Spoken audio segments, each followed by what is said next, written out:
AWS ha anunciado que a partir de hoy, todos los nuevos objetos almacenados en Amazon Simple Storage Service, S3, estarán encriptados de forma predeterminada. Esto significa que S3 aplicará automáticamente la encriptación del lado del servidor, SC, S3, para cada nuevo objeto, a menos que se especifique una opción de encriptación diferente.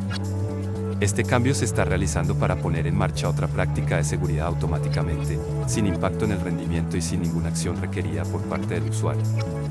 Los buckets S3 que no usan la encriptación predeterminada ahora aplicarán automáticamente SSS3 como configuración predeterminada, mientras que los buckets existentes que actualmente usan la encriptación predeterminada de S3 no cambiarán.